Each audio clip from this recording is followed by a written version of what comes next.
pode ser proporcional até 1/R⁶. O que é que isso significa? Que para que essa força realmente surja efeito, as moléculas têm que estar extremamente próximas. Se eu aumentar a distância em uma unidade, ó, aumentei em uma unidade, a força cai 100.000 vezes. Ó, a ordem R elevado a 6. Se eu aumentar em uma unidade a distância, a força diminui 100.000 vezes. Aqui não. Se eu aumentar a distância em uma unidade, a força cai apenas agora ficou 100 vezes. Ficou show. Agora não tá, não. Ficou show. Percebe? Sim ou não? Tranquilo? Por isso que para ter um dano de perfeito, eu tenho que ter alta pressão dentro do botijão. Para que as moléculas fiquem próximas o suficiente para que ocorra o fenômeno de polo instantâneo e polo induzido. E aí você vai estabelecer uma ligação estável. No instante em que eu diminuo a pressão, automaticamente, o que é que vai acontecer com essas moléculas?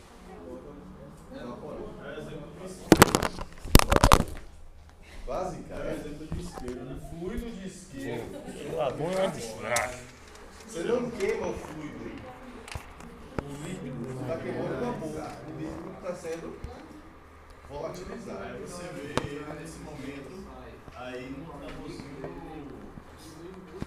do isqueiro. Exato. Porque no caso o fluido é em gás. A pressão ali dentro está muito alta.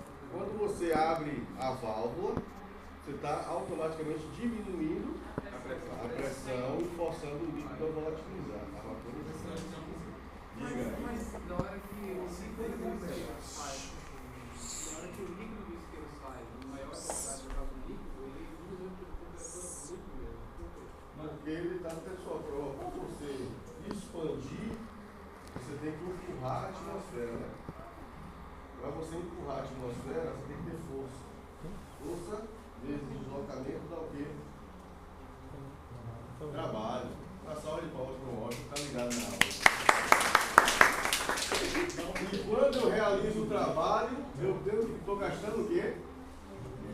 De onde é que vem a energia para o vapor realizar trabalho contra a pressão de oposição? Vem da ligação química que ele está rompendo. Certo? Então eu tenho no fluido energia potencial acumulada. Certo? E para expandir, eu preciso justamente dessa energia potencial. Então o vapor que está saindo do sistema está retirando a energia potencial do fluido. Pega essa energia para conseguir empurrar a atmosfera para cima. Só que essa energia que vem do fluido não é só energia potencial. Na verdade, a energia interna do fluido é composta por energia potencial e energia cinética. Então eu pego a energia cinética das moléculas e transformo em energia potencial para que o fluido possa se expandir. Se a energia cinética das moléculas diminui, o que acontece com a temperatura? Cai. Certo? Aumento da energia cinética provoca aumento de temperatura. Diminuição da energia cinética provoca diminuição de temperatura. A explicação microscópica é que justamente o sistema está tirando o calor da vizinhança para poder quebrar a força termomolecular. Toda vez que eu quebro ligação, não é endotérmico, de onde é que o sistema está retirando essa energia? Da vizinhança. Está pegando o calor da vizinhança. Por exemplo, a palma de sua mão é vizinhança. Então ela está tirando o calor da palma de sua mão. Qual é a sensação que você tem? Resfriamento. Certo? No caso do fluido de isqueiro, existe um outro fenômeno que se chama efeito Joule-Thomson, que é provocado pela expansão de um gás, que é a mesma coisa que acontece nos desodorantes externos.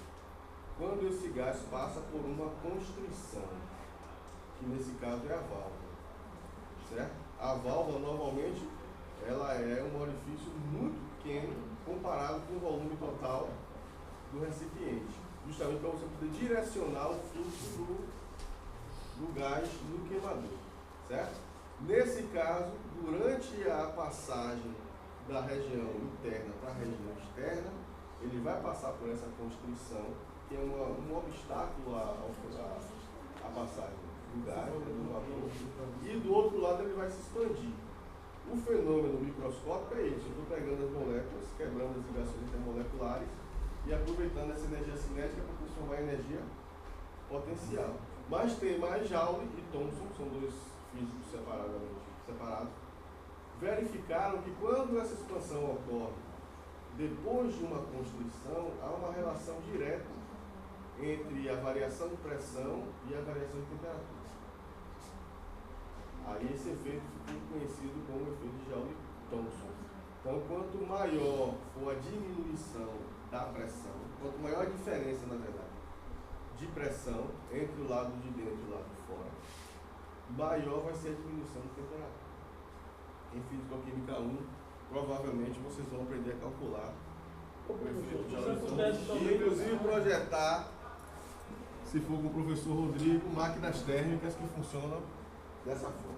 Eu não sei se tem a ver com esse do gás. Imagina a situação que a gente tira uma água num vaso PET no congelador. Quando a gente abre ou toca no recipiente, ele empedra.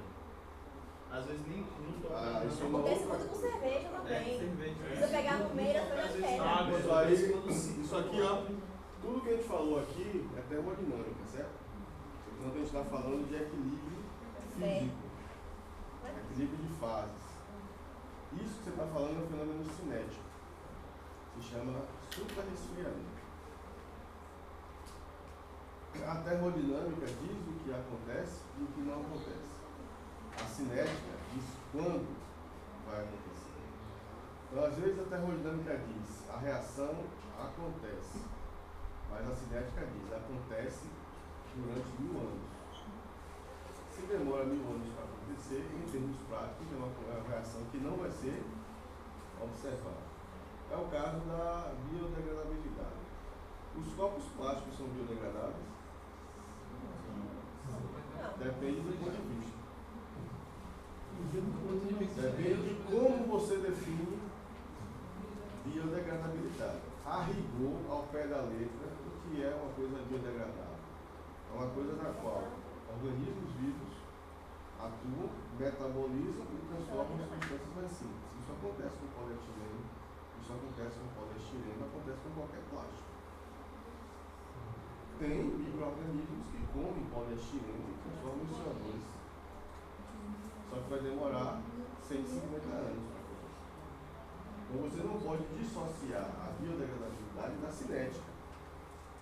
Então, biodegradável, no conceito de sustentabilidade, utilizado pela sustentabilidade, é alguma coisa que sofre esse processo de biodegradação em um curto espaço de tempo. Isso quer dizer que essa fórmula nossa não é biodegradável. Não, porque eles Não. falam que o processo dela na natureza é menor que as outras. É menor, porque é tudo menor. E sofre demais também. Mas eles dizem que é biodegradável. Demora justamente porque ela vai ser decomposta em menos tempo, dentro de um prazo que... qual é o problema disso? É que em 100 anos você produziu e jogou fora muito mais sacolas do que aquilo que a natureza conseguiu comer, metabolizar. Aí o que é que vai acontecer? A acumulação. Se o seu equilíbrio for estabelecido de forma adequada, você vai jogar na natureza exatamente aquilo que ela consegue metabolizar e não há acúmulo, porque o que eu joguei fora, a natureza dá fim antes de eu jogar mais. Isso é que eu estou falando com relação a isso que eu estou dizendo aqui. O conceito de biodegradabilidade utilizado pela sustentabilidade é que o prazo de biodegradação do seu material tem que ser curto, certo? Para que você jogue fora e aquilo que você jogou fora não acumule com o que já estava lá. Então, algumas sacolas hoje são constituídas de alguns polímeros que têm um tempo de biodegradação bem mais curto em relação aos polímeros convencionais. demora 10 dias, 20 dias, um mês. Certo? Nesse caso, ele pode ser classificado como biodegradável, porque ele vai ser metabolizado por esses organismos dentro de um período de tempo curto. E aí, provavelmente, quando eu jogar mais sacolas no lixo, aquelas outras já não existem mais, já foram transformadas em CO2. Professor, cara, você está jogando hoje, eu tinha muita sai. Os caras já estão 7 semestres de química. Sim. A gente pegou e levou cerveja quente. Sim. Aí esse cara estava lá com uma caixa lá de isopor. Aí colocou água, gelo, sal, garrafa d'água e álcool. A cerveja em poucos minutos ficou gelada. Aí os caras explicam, não sabia explicar, falaram por quê. Só diz o que acontece. Quem foi? Glauber, quem mais? O Anderson. Edson, não tava não? Porque Tava a Camila, tava. Glauber já fez Físico-Química 2. Tava a Camila, Nayara também lá. Isso se chama. Veja bem. O que é que faz uma coisa gelar muito rápido? Hã? A condutividade. Certo? O que é que conduz mais? As pedras de gelo, por exemplo, a menos 15 graus Celsius, ou um líquido que está a menos 15 graus Celsius. Por quê? Se chama superfície de contato. Se você pega a sua garrafa e coloca dentro de um balde de gelo, há uma limitação do contato entre o gelo e a garrafa. E basicamente a troca de calor vai ser dada com a atmosfera, que conduz muito pouco, então demora muito de retirar o calor do sistema. Se por outro lado você imerge a garrafa ou a lata em um líquido resfriador, com uma temperatura muito baixa, essa troca de calor é quase que imediata, porque a garrafa vai estar completamente rodeada pelo líquido. É o caso do álcool, né? Não é por causa disso, isso funcionaria só com álcool e funcionaria só com sal. O sal misturado com água faz com que o ponto de congelamento da água diminua. Então a água, ao invés de congelar a 0 graus Celsius, ela vai congelar a menos 10, a menos 5. Depende da quantidade de sal que você dissolve. Então você vai ter água líquida a menos 5 graus. É muito mais eficiente você trocar calor com água líquida a menos 5 graus do que com água sólida a menos 5 graus, por causa da intensidade da superfície de contato. O pessoal usa muito isso no buffet. Isso se chama propriedade comunicativa. Naquele programa que tem química show da internet também eles botam. Sabe o álcool? Pegar água da praia. A mesma função do sal. Se fosse só sal ou só álcool, o resultado seria exatamente o mesmo. Porque a propriedade coligativa não dissolve sal com água ou álcool com água. Não precisava ter misturado sal, água e álcool. Deve ser. Aí pode ser, mas Isso aí chegou. por exemplo, se você misturou 1 kg de sal e 1 kg de álcool, seria a mesma coisa de você botar 2 kg de sal ou 2 kg de álcool. Certo? Com o sal seria até mais eficiente, porque ocorre com o sal uma coisa chamada dissociação. E é uma dissociação iônica.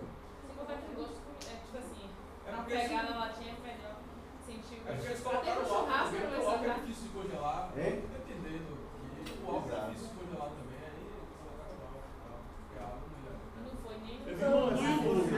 Se fosse com sal ia ser a mesma coisa. Eu vi no YouTube que tem uma diferença. Alguém já assistiu aqui um seriado que chama Pesca Mortal? Já. Como? Pesca Mortal. Já. Os caras são bons. Acontece assim, todo ano tem a temporada de pesca, de caça de pesca do caranguejo gigante do Alasca, né? No verão. No verão. Gigante, mas não é gigante, aquele gigante igual caranguejo japonês, não. É um caranguejo razoável. Não, porque tem um caranguejo gigante japonês do Que é Pacífico. gigante mesmo. Isso aqui é carapaça mesmo. É, fora As pernas dão 1 metro, 1,10 m. É A perna do caranguejo, eu ia falar em cani. Aquela perna do caranguejo é o cani original. O cani que a gente compra. aquele rosinha? Não, veja bem, aquele rosinha, repare que ele é imitando a carne da perna do caranguejo, mas é feito com peixe. O cani que a gente compra aqui é peixe. O cani original, como era feito antigamente, você cozinhava o caranguejo, quando tirava a casca e sobrava o cani, que é a carne do caranguejo. Arrancou o cani, quer dizer carne de caranguejo. Só que essa que a gente compra aqui não é mais feita com caranguejo. A carne de caranguejo, mesmo hoje, você vai pagar um pouco mais. Então veja bem, é no verão. No verão, a temperatura no mar de Bering, que é onde acontece a pesca, lá no Alasca, é entre Alasca e o Polo Norte, né? No verão está menos 15. E a água não está congelada. Porque não é água doce, é água com sal. Pra vocês terem ideia, morre gente como que nessa pesca. E a maioria morre por hipotermia. Porque isso, porque o negócio de ficar na água, não morre afogado. Parada cardiorrespiratória. Se a temperatura do seu corpo chegar em 23 graus Celsius, a temperatura do seu corpo chegar em 23 graus Celsius, automaticamente seu coração para. Certo? Normal, natural. É um processo natural. Resfriou, 24, 23 graus Celsius, parada cardiorrespiratória. Com uma roupa de proteção, com isolamento térmico. Se o pescador cair na água, os colegas têm 5 minutos para tirar ele. Com 6 minutos ele já pode estar. E como é que os colegas vão tirar, professor? O problema é esse, porque o cara caiu, o barco não freia. O cara tem que dar a volta para vir buscar. Ô professor, só viu o cara chegar lá e morre gente agora. Os caras trabalham 3 meses. São 3 meses que valem pelo ano todo. Agora é por produção. Tem cara que tira $100 mil, $200 mil em 2, 3 meses de trabalho. Mas o risco. Sim, professor, você viu o caso daquela menina que foi encontrada no quintal de casa, totalmente congelada? Ela ficou internada 6 meses. E sobreviveu? Sobreviveu sem nenhuma sequela, sem nada. É, isso aí são coisas. Mas que... ela tava tão dura que os médicos não podiam injetar nada nela. Ela ficou lá quase 2 meses só coberta no lugar isolado. Os médicos falaram que ela... Moléculas que aparentemente são apolares, mas que a gente sabe que não são 100% apolares, certo? Todas elas hidrocarbonetos, tá vendo? E aí o que acontece com os hidrocarbonetos? Todos os hidrocarbonetos, gente, são apolares, todos eles. Hidrocarboneto quer dizer que só tem carbono e hidrogênio. Certo? Todos os hidrocarbonetos são apolares. Por quê? Porque uma ligação sempre anula a outra. Forças de dispersão de London. Ó, o iodo é uma coisa interessante. O iodo, apesar de ser apolar, ele é sólido. Ó a massa molar dele. 253 gramas por mol. Ponto de ebulição, 457, que é a temperatura em que ele vira vapor. Mas a 25 graus Celsius, 298 graus, ele é sólido. Por outro lado, ele é volátil, é um sólido volátil, quer dizer que ele sublima. Ele sublima, ele passa diretamente do estado sólido para o estado gasoso. Como acontece com o CO2, como acontece com a naftalina. Aí você vai reparar, o que é que eles têm em comum? Não, o que é que eles têm em comum? Quando eu falo em comum, eu estou perguntando sobre a estrutura molecular, já que a gente está no curso de Química Geral. O que é que eles têm em comum? São todas moléculas apolares. Professor, então quer dizer que essa solução de iodo que a gente encontra na farmácia não é do iodo puro? Não, é extrato alcoólico de iodo, chama-se álcool iodado. Pense numa coisa que dói quando cai na ferida. Eu tomava minhas topadas, arrancava a cabeça do dedo, minha avó, o que foi isso? Eu nada não. Por que você tá mancando? Nada não. Minha avó era enfermeira. Então, não aguentava ver a cabeça de dedo arrancada que... É alquiodado, mertiolate. Alquiodado, mertiolate. Ô, minha avó, não tá doendo não, não tá doendo não, já tá ficando bom, já tá ficando bom. Certo? Muito bem. Nosso assunto acabou. É, mas eu não esses vai. Certo.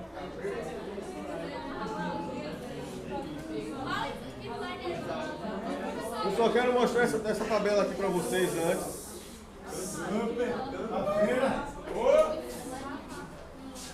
Essa tabela, ó, compara, preste atenção, viu?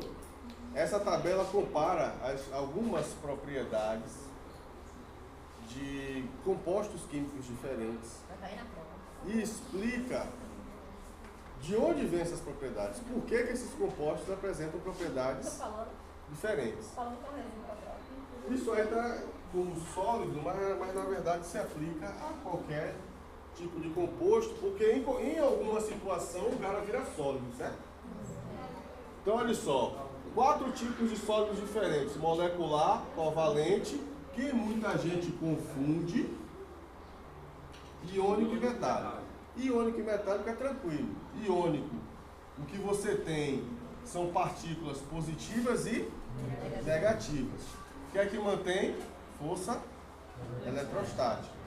Vão ser duros, vão ser quebradiços, alto ponto de fusão, não são bons condutores de energia, nem de calor, nem de eletricidade. Mas, se eu fundir ou se eu dissolver, eles deixam de ser isolantes e passam a ser condutores.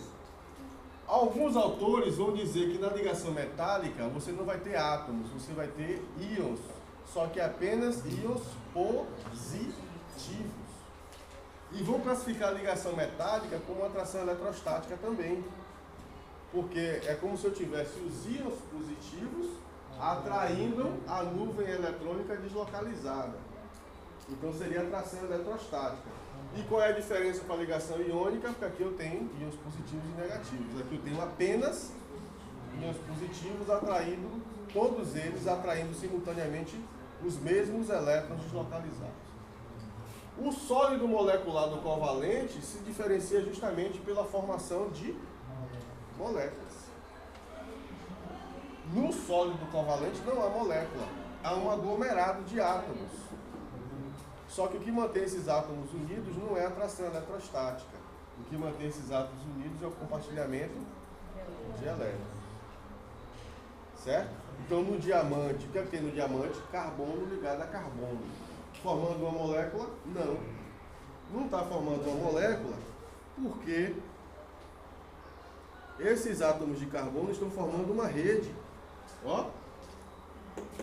Todos eles, a perder de vista, estão todos unidos por ligação covalente. Já os sólidos moleculares só tem ligação covalente dentro da molécula. Entre as moléculas você vai ter forças intermoleculares. Ligação de hidrogênio, dipolo ou dispersão de lomba, que é essa dipolo instantâneo de polo induzido. Olha a diferença, ó. Os covalentes são muito duros, os moleculares são macios, são moles. Altos pontos de fusão baixos a moderados.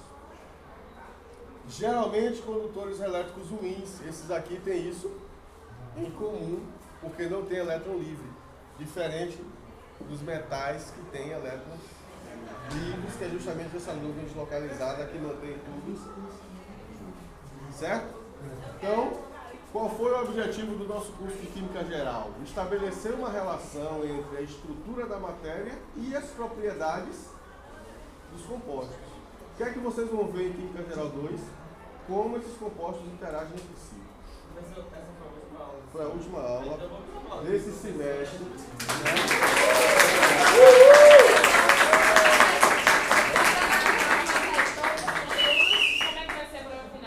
costuma me perguntar, professor, o que é que entra na prova final? Eu costumo dizer que na prova final entra tudo. É algo assim que... Gente, eu vou pra com licença.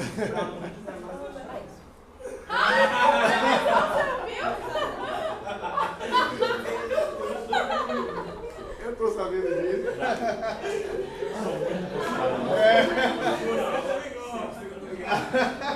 Mas você é você, né? É o cara.